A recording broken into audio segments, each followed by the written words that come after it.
And we're back. I think today with the lad who doesn't even need an introduction. How you getting on, John? Oh, it's great to be with you, boys. Thank you for having me. And needless to say, as we were sort of talking about off the air, with this MMA news cycle, never a dull moment, always a million things to talk about. So it's good to be with you guys. Well, it's a pleasure. 264. It's hard to avoid. Like that was a crazy old event. It was about 7 o'clock in the morning. We finally got to see the end of it, and a bit of a rough end with McGregor having that unfortunate injury. Do you think there's any? Do you think it's going to stop the trilogy full stop, or do we get like a fourth fight? Well, I've been roundly criticized for showing any modicum of support for Conor McGregor after the fact. Big picture, I'm just disappointed that he's going to be out for a year because he wants to be in an active competing cycle. And I think the only way for him to really produce the desired results is going to be competing regularly, which he desires to do. I can't speak to exactly what he's doing in training. I'm a little bit disappointed in his defensive grappling. Not that he didn't get things done off of his back with his elbows and things like that, but that's not a good spot to be in underneath Dustin Poirier, who probably has 15 pounds on him. So I think his performance, while good at times, left a lot to be desired. I do think there are legs for a fourth fight in a couple years, but right now I think there's a gap between those two guys. And I thought they were pretty evenly matched going into the second meeting. Now, as I sit here talking to you guys, I think in current form, Dustin probably beats Conor 8 out of 10 times. So I think McGregor has some work to do to get healthy. But I feel like that leg was a little bit compromised going in, especially after the recency of the January fight. And I don't know. It's just very disappointing to have him be out for a year. But all credit to Dustin, who if he wasn't in the Hall of Fame before, he certainly is now. Oh, absolutely. Dustin's a beast. He's going to be hard to slow down. He's crazy. He's insane. Out of interest, then, what do you think Conor does next when he returns back to the UFC? Who do you think he gets?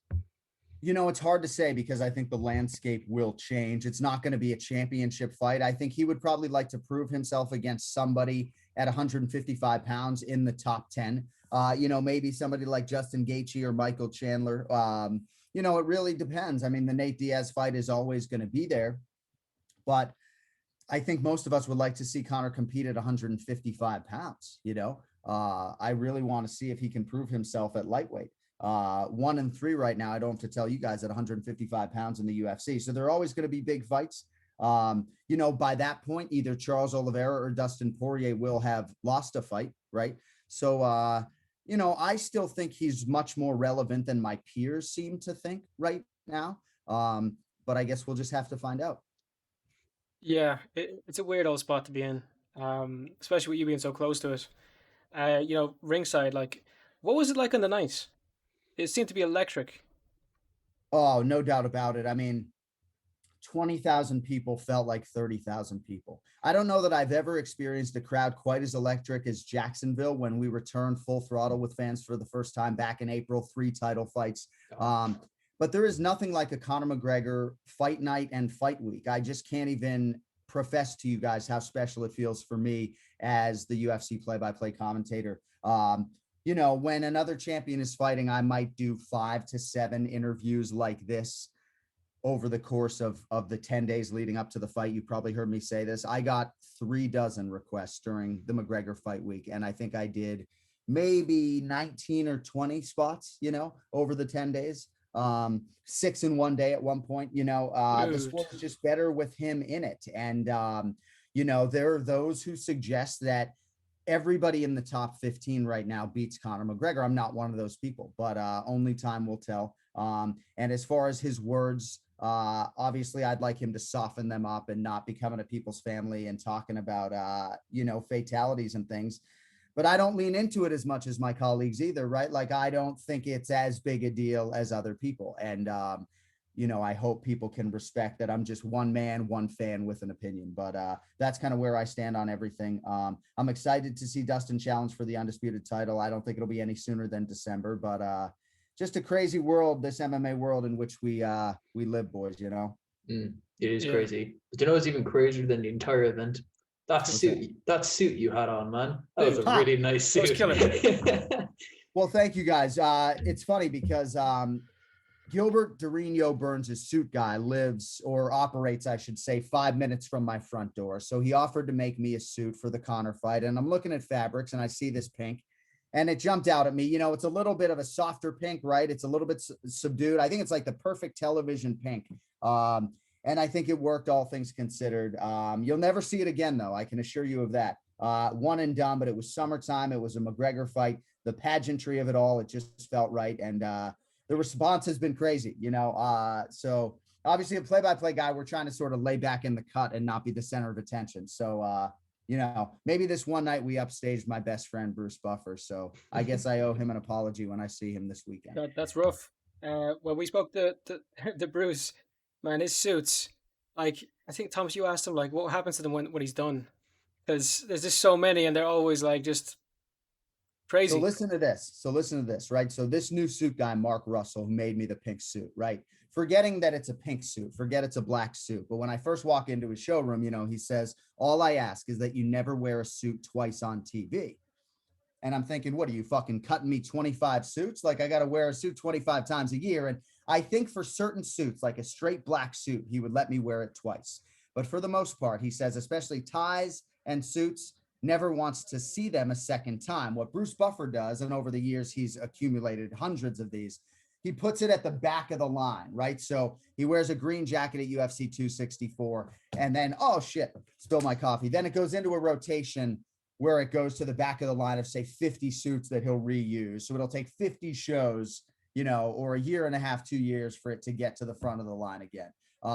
But we'll see what happens, man. You know, like I'm very thankful that people are willing to make me these suits. But if it were up to me, guys, I'm a radio guy. I would just be wearing a t-shirt. And like when I come downstairs wearing a collared shirt, my kids are like, whoa, dude, you know, because I walk around in my pajamas, you know. Yeah, fair enough. Sorry about your copy there. Oh, we're good. I saved the day. We're all clean. Thank you, though. Spot on. Yeah, I think there's a better way to go about it, in fairness, than 250 suits and you put one to the back every time. That sounds like a fair bit of hassle. Well, it's interesting because, and not that you guys want to spend too much time on wardrobe, but I would give you an extra 5 minutes of my time actually for talking about suits. But like, I started at ESPN where, you know, it's not like a talent network per se, right? So when I started for ESPN, I'm putting my suit on in a toilet stall, right? Doing my own makeup, you know. Eventually I worked my way up where I got to like go to the makeup room. But then when we go to Fox and it's all about like wardrobe and makeup, you get your own dressing room. They're taking a picture of your suit to make sure you don't wear it a second time. So people feel very differently about wardrobe for on-air talent. I think I kind of lie somewhere in between. I like that I don't have to paint my own face anymore. But I never really thought much about being fashion forward or suits, if I'm being honest. So thanks for liking my pink suit, guys. We'll never see it again. In fairness, it's a bit of a weird sport to be so caring of like makeup and all that. There's lads in there getting their heads knocked off. You know, you're like, oh, did we do his cheeks right? You know? Right. Well, no, there's no doubt about it. That's a very fair point. You know, you'd be amazed that on times when I don't wear makeup, how many messages I get on social media from people who are like, man, you got to get some sleep, Anik. Those bags under your eyes look like they could, you know, house children, you know? But yeah, I mean, I agree with you. It feels a little bit superficial. Okay, so you said at the start that you were a bit of a radio guy, but isn't that how like you originally got in with ESPN? Like how did your relationship with the UFC begin? So I'll try to tell this as efficiently as possible. But basically I was working at ESPN doing both television and radio, and I was hosting a show called MMA Live for ESPN.com and ESPN UK. It wasn't on ESPN television in the United States yet. But I was sort of known as like ESPN's mixed martial arts guy. I wasn't a reporter. I was a television host in a mixed martial arts capacity. So when Bellator launched its first season in 2009, they asked me to call their first season. And when they first called, I had done some boxing. But I said to my girlfriend at the time, now wife, I was like, I think they got the wrong guy. Like, I've never called a fight before in my life, a mixed martial arts contest. And but I was so excited. Like I wanted out of the studio. I wanted to do live events. So I did that, and then I didn't call MMA in 2010 because ESPN sort of gave me an ultimatum. They said, if you're going to do Bellator season 2, you can't stay with us, because it was on Versus, which was an NBC network, or affiliate, I should say. So I didn't do MMA for a while, and then I was covering a UFC event in March of 2011 in New Jersey, the night Jon Jones beat Shogun Rua. And somebody from the UFC, my now boss, Craig Borsari, came up to me and said, hey, we're essentially doubling our schedule next year. We've got a play-by-play opportunity for you. Have your agent call me on Monday. And the rest is kind of history. You know, I was bought out of my contract later that year by the UFC, and I'm coming up on 10 years in October. Congratulations, man. That's amazing. The UFC is not the same without you, because there's some fights, especially this year, especially the ones that came back, like Kamaru Usman, you had Rose Namajunas. They're not the same without your commentary, man. You're a legend of the sport. Thank you, Thomas. You know, that means a lot. It really is the ultimate compliment, because, you know, there are certainly fans around the world who mute the television when they don't like announcers in certain sports, you know, and that's sort of the opposite of what you're saying, right? And you never want to be the announcer where they feel like they have to mute the TV, right? So I do try to stay in my lane. I have a lot of promotional inventory and commercials to get through on a pay-per-view night, and sometimes it doesn't always feel like I'm calling a fight. So for you to say that, it is the ultimate compliment, because we're trying to provide the soundtrack and historical context for these moments, and it sort of has to like withstand the test of time. So thankfully, we're not getting in the way, my man, at least as far as you're concerned. I mean, I suppose that's the reason that there's like, you know, there's Jon Anik best moment things on YouTube. Like, um, yeah, I was trying to get ready for this earlier, and I was doing a few bit of research, and I look up, okay, Jon Anik, let's see what the first thing comes up. And I scroll down a little bit, and there's just like, you know, best moments, best reactions, best fight. Like, yeah, Really, yeah, you're a bit it's loved funny. I apparently. haven't seen any of that. It's not that I've never Googled myself. Sometimes I'm just doing it to make sure there's nothing incriminating, you know. But yeah. Yeah, speaking about borderline incriminating, what's the story with the 209 tattoo? So it wasn't the first tattoo bet that I ever did, right? We did another one on the I've done 3, I think, at this point on the podcast total, but this one obviously sort of registered on the radar of Nate Diaz during fight week, and then thereby MMA fans. And you know, not an interview goes by where I'm not asked about it. But basically, the way the story goes is that Nick Diaz was sort of my favorite fighter, you know, 06, 07, 08, when I was getting into mixed martial arts. And when I was trying to swell the fan base and tell people to watch fights, Nick Diaz would be the guy that I would tell everybody to go watch. I related to him on a bunch of different levels, right? So we're growing our podcast less than a year after we launched it. I wasn't calling the Nate Diaz Conor McGregor fight. That came together very quickly. So you know, I had always sort of wanted to get a tattoo. Numbers kind of resonated with me. So I kind of wanted to get a 209 tattoo. And I figured, how could I go about this? And it dawned on me I could do a 209 tattoo bet. If Nate Diaz can leave Cabo without a training camp, even though he's always in shape, and beat Conor McGregor on 2 weeks' notice, I'll get a 209 tattoo, and we'll announce this on the podcast, right? And our listenership will go through the roof, right? Brilliant idea. So I asked my wife. She thought I was crazy. Kenny Florian, who I broached before the show, thought I was even crazier.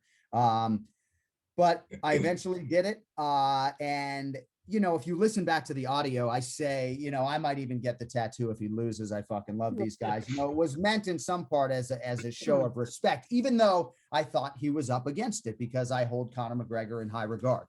So before, you know, within 24 hours, Nate, you know, heard about it and was like, pushed out a tweet like, you know, I'm gonna fucking kick this dude's ass, right?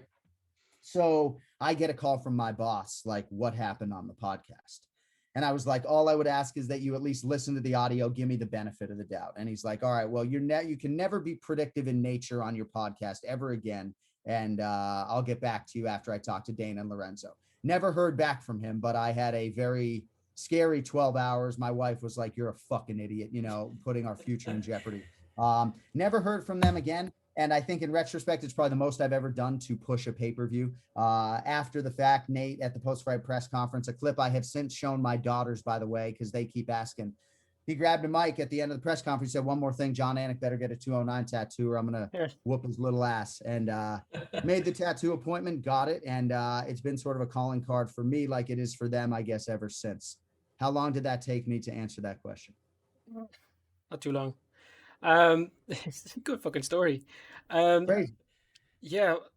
So wait, are you not allowed like say who you think's gonna win on your podcast No, I anymore? mean, I can tell you guys that I loved Conor and Dustin to go under 2.5 rounds, under 3.5 rounds, under 4.5 rounds, maybe even under 1.5 rounds. Like I thought there was going to be a finish one way or the other, but I can't sit here and tell you who I thought was going to win the fight going in.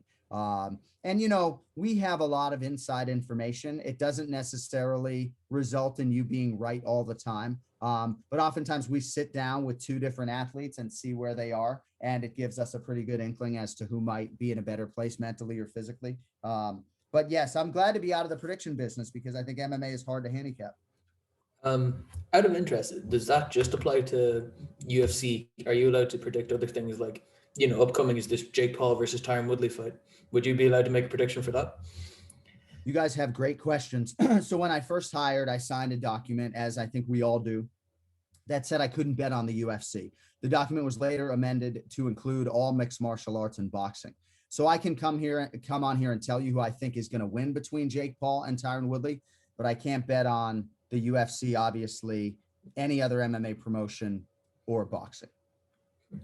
Okay, fair enough. But if I really wanted to bet on Tyson Fury, maybe my twin brother would do it for me, and you guys would not tell anybody. There you go. Tell anybody. Yeah. Yeah, listeners, close your ears there. Yeah, I read up on something earlier and I wasn't sure how legit it was. I seen something saying that you're training for an amateur fight. Ah, Is that legit? so I guess, there was some sarcasm meant in my post, right? I've been working with Gilbert Burns's strength and conditioning coaches for about 7 months, and I've been working hard, but it's usually only once a week, because of my schedule and being on the road with the UFC. I've done a little striking, but there's no skill development going on. I have long said I would love to get in a competitive combat situation against my twin brother with whom I share DNA. We're identical twins. But yeah, I mean, I think being around the fight game just makes you want to punch somebody in the face, and it makes you want to be in shape.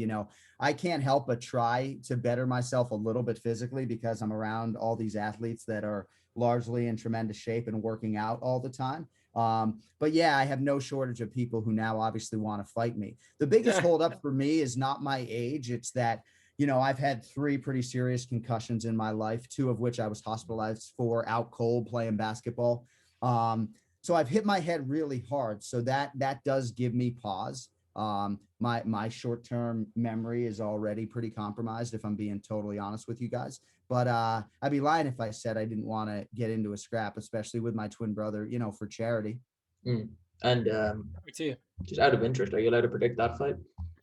Yes, for sure. The thing too is that if I were to fight somebody other than my twin brother, I would want to be the underdog, right? Because I don't know that there's much upside in me trying to be the favorite, beat somebody that I'm supposed to. When I was pledging a fraternity in the United States and I was becoming, doing that in college, really just joining a fraternity so I could go to the parties where I thought the attractive females were going to be. But, one of the things I ended up having to do as a brother was a tough man competition, 3 3-minute rounds against another brother. And I got called out by this skinny dude who was like 6'1", smoked a pack of cigarettes a day. And I couldn't say no. And it was the hardest 9 minutes of my competitive life. But like I was supposed to beat this dude. And I didn't like being the favorite. I beat him 2 rounds to 1, but like in the 3rd round, both of us hands on our knees, fucking dying, So if I were to fight somebody, I would want to be the underdog this time around and not the favorite. Yeah, well, here hoping it goes well for you. Do you have any martial arts background? None whatsoever. I think I took a karate class or 3 when I was a kid. Took about 8 jiu-jitsu classes with Marcos D'Amata Pahumpa from American Top Team at ATT West Palm Beach when I first moved to Florida several years aago. I do not enjoy gi jiu-jitsu. I will say I never thought I would get the itch to roll again or do jujitsu again. And I'm starting to actually get the itch. I can't even believe I'm saying this to you guys. I thought I'd never do it again, but I probably will do no-gi jiu-jitsu again. And I would like to do some kickboxing, or at least do some more boxing than I'm doing now. I just can't get hit in the head too much. I'm not as sharp as people may think. I mean, with the gig you got going on, you seem pretty sharp. But yeah, I suppose that is a fair point. You know, if you got some health compromises, better off take care of yourself than to just go out and risk it. Like, yeah, that's rough.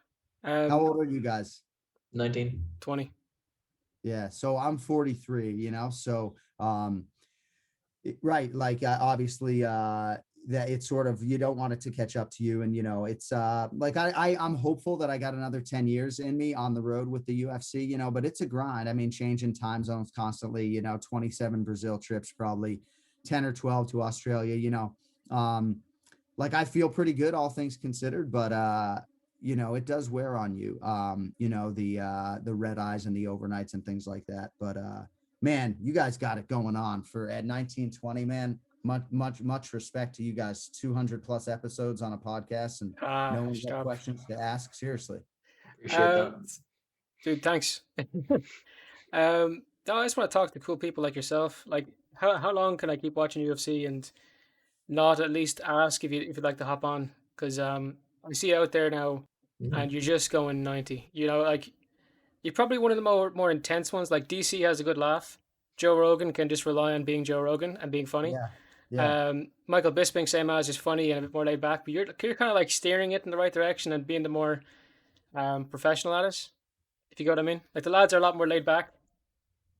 Yeah, well, I think that sort of dovetails with the occupation, right, and what I'm paid to do. I think anyone who listens to my podcast knows that that kind of flies in the face of what my real personality is. Every other word is a swear, and humbly, I do try to be the funniest guy in the room when I'm not on the air. But yeah, that's the role, and I do think, sort of going back to the historical context of these moments, Jan Blachowicz is going to show his son him beating Dominic Reyes, and yeah, he'll play him the Polish call. I'm sure there's some guy who called it in Polish. And I just think that at some point he's going to play that moment for his son. And, I want that moment to mean something. I want that call to be something that gives Jan Blachowicz chills. If not that, at least gets him close to it. So, yeah, I'm intense, maybe sometimes a little bit too tight for my own good at times. But it is a job that I love. And, it just takes supreme focus over 8 hours, right? With all the promotion and all the traffic, a little insight into my world, like back to Jan Blachowicz, he knocks out Dominic Reyes and, veins popping out of my lungs. Poland, your guy got it done, right? Poland, your guy got it done.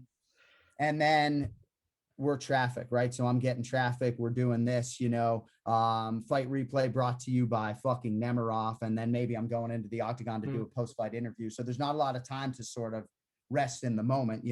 There's certainly not time to go on social media if you've said something really stupid, which inevitably is going to happen when you're judged by every utterance over 8 hours. But it's the devil I know at this point. And I'm just honestly trying to earn this seat every show, because if you don't think Dana would fire me after a couple bad shows, then I don't think you know the landscape. Okay, well, I guess I know with very little. Because, man, you're going there swinging harder than some of the lads in there. You're doing bits in there. I would hate to see you go, to be honest. Oh, Sam, it's gonna be a Um, sad day when you, DC, and Rogan are gone, man.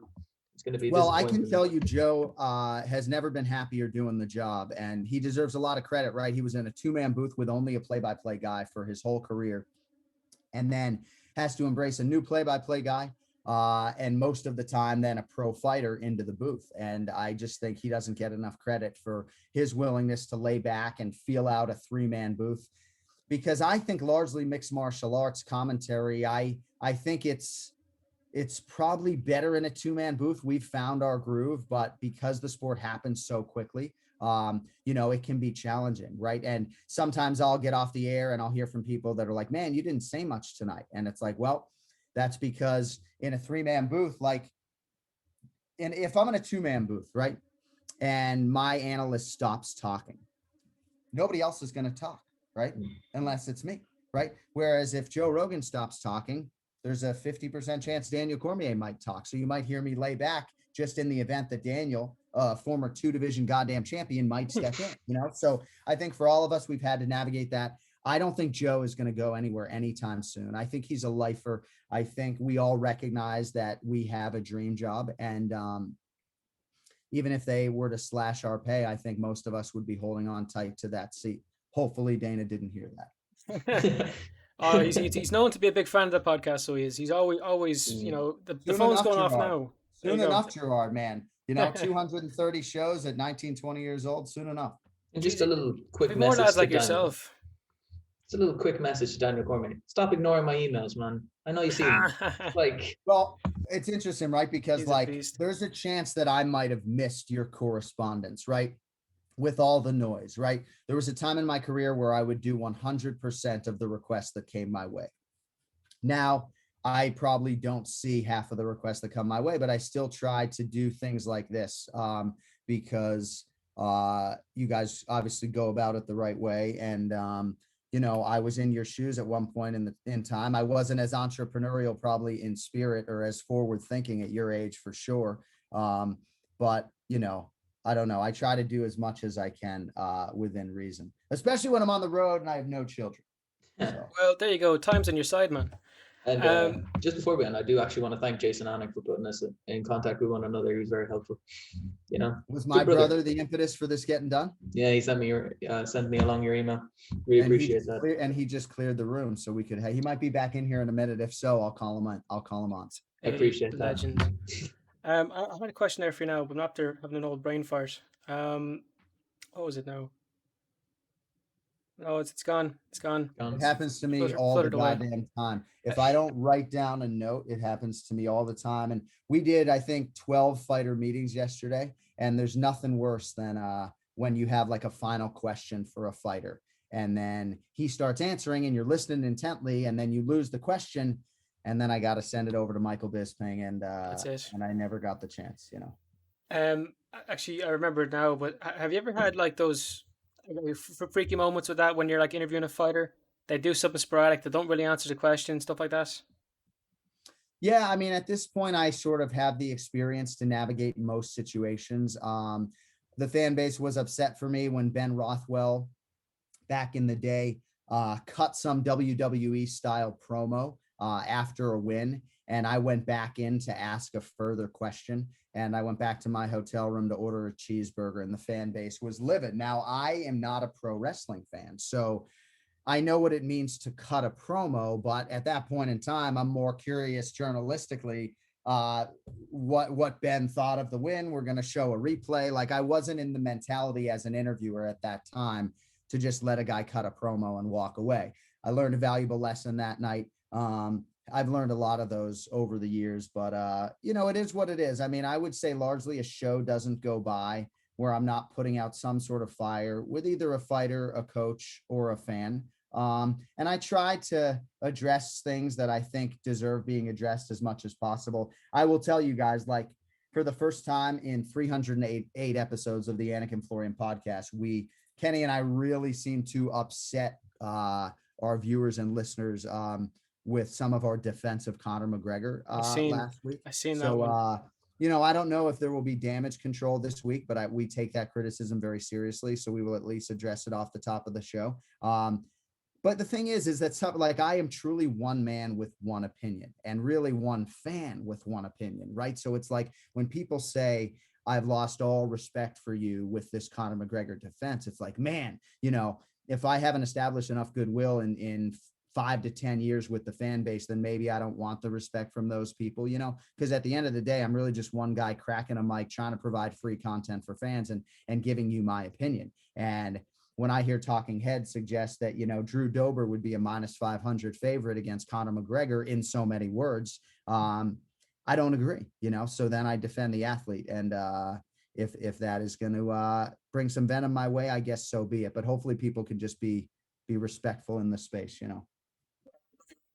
Perspective though, one man, one opinion, one fan, one opinion. Like that's the way to have it, man. You're spot on. Even when you're like elevated position in the UFC, It's a good way to be. Well, in 15 years, if I'm just, God willing, with my kids, right? I win the lottery or whatever, and I'm not working and I push out a tweet, right? The ramifications are different then, right? Like, obviously, I have to be mindful as I try to support this whole roster of the power of my words right now as the lead play-by-play announcer, but I do look forward to the day when I can push out a tweet with my honest opinions one by one and not have to necessarily worry, and I do try to walk up to the line without crossing it because it's hard, like inherently I'm an opinionated guy and sometimes it's hard to sit on your hands. Well, there you go. Such is life. Um, Another thing people were opinionated by was didn't Trump show up at some point? Yeah, I got To to tell you guys, and I'm this is the first time I'm saying this, so we wanted to show him on camera. We had a couple camera failures this weekend when we were trying to show celebrities, but it was certainly our intention to show the 45th president of the United States of America. So I was like 6 feet away from the guy, right? Like he was the closest celebrity to me by a mile. I could almost touch him, right? So I wanted at some point to just be able to turn around and acknowledge him and thank him for coming, right? So I had a little gap, probably 90 seconds. I turn around to sort of acknowledge him and he's looking right at me, points at me, right? So I take the headset off. I can't believe I didn't tell this on our podcast, but I take the headset off and I go over because he had sort of motioned me in so many ways, and I went over and I said, thank you so much for coming. And he said, you do a great job. You do a great job. I watch all the time. And that's the thing is like, he watches this shit all the time. Like most Saturday nights, I think 25, 30 times a year, he's watching this stuff, right? Like he knows that Sandhagen Dillashaw is a big fight and he will probably be watching that on July 24th. And say what you want about where you fall politically. But that gave me a lot of confidence, obviously, because here is just a man, right? Just a man with an opinion, right? He never probably wanted to be president in a lot of respects, right? And here he is just trying to lift my ass up, right, in that moment. And then he proceeded to get up, go over and acknowledge Rogan in DC. And he probably told them something similar because we're in his home 25 nights a year. So I don't know, that meant a lot to me and gave me a lot of confidence for the rest of the night. And I thought it was a cool thing to share.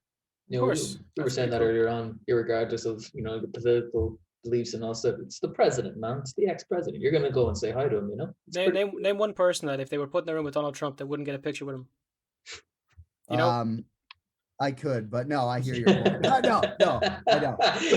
But for me, no, it's the right. Like I would thank anyone who gives their service to our country because I certainly have not done that. I try to be philanthropic in ways, but I haven't served my country, and he certainly has. So, Yeah. Okay. Just before we finish up, man, we have UFC Fight Night coming up. Are you going to be at that? And I was just about to ask for your predictions, but I just realized you can't do that. Yeah. Well, no. So here's the thing. So I just left the sports book, and yes, I'm in Las Vegas, and I'm excited to work. Excuse me, this fight. Misha Tate obviously coming back for the first time in a long time, and Islam Makhachev just might be favored right now from a betting perspective to beat any lightweight in the world other than Poirier and maybe Charles Oliveira. He might be favored to beat Charles. That's how much respect he gets from odds makers and bettors alike. So the over-under 4.5 rounds, right, in this main event between Makhachev and Thiago Moises this weekend. Under pays at plus 118. And I know you guys have different odds, decimal odds, but under 4.5 rounds is an underdog bet. And I think that in large part is because Thiago Moises has never been finished. But man, surviving 25 minutes with Islam Makhachev, Good luck. Honestly, really tough. And sort of on the other side, Moises has so much power in his hands and his kicks that if he really goes for it, I think there's a good chance we don't go 25 minutes. So not unlike last week, I feel like the main event might be destined to go under 4.5 rounds. But I'm just really excited to see what a 26-year-old Thiago Moises, he's closer to your age than mine, born in 1995. He's the youngest fighter on the roster. He's probably 5 years away from his fighting prime. But if anybody is well coached enough to spring an upset like this, it's probably Thiago Moises. But Makhachev is very special and a 6-1 favorite for a reason. And excited to watch both of these guys live. It's going to be weird going back to no fans, obviously, after all the pageantry of last weekend, but excited to have the big one in the can and focus on these 11 fights in a few days. Absolutely, man. Well, I'm not a betting man myself, but I would never bet against the Dagestani, to be honest. Oh no, oh There you no. go. Those There guys you seem go. to know what they're doing. Yeah. But Well, if you ever get into the betting space, my recommendation would just be straight bets, instead of trying to parlay, Gilbert Burns with Dustin Poirier, and I would just stick to the straight wagers, and it'll soften the blow when you have bad nights. Yeah. sounds like a man speaking from experience. What year were you guys born? 2001. Yeah, same as. Right. So I placed my first bet on sports in 1996 and have been going pretty strong ever since. So, Well, if it works, it works, and fair play to you. But look, John, it's been a pleasure talking to you. You're an absolute legend. I'm looking forward to seeing you stick around, do a bit more commentary and the like. So I suppose if people want to check you out, John, where can they find you? well, thank you guys. I mean, you guys really have your shit together, and I appreciate the conversation. Anik and Florian podcast every Monday on our YouTube channel worldwide. And I promise you that show will never be behind a paywall of any kind. So we thank everybody for supporting that show. And obviously we got another big event this weekend. And obviously to your viewership that stays up late, 41 times a year in some instances, we appreciate that. Obviously I've had the chance to experience it a little bit with Fight Island, being on a treadmill at 1 a.m. trying to prepare to call McGregor Poirier 2 in that time slot, but we appreciate that a lot because I know like the physical toll of staying up all night. So I respect everybody and thanks to everybody for the support. Like I don't know, it just gives me a lot of confidence, the fan base does. So thank you guys, keep doing what you're doing, and I'm sure we'll catch up soon. Spot on. So everyone got this far, fair play to you. Take it handy and good luck.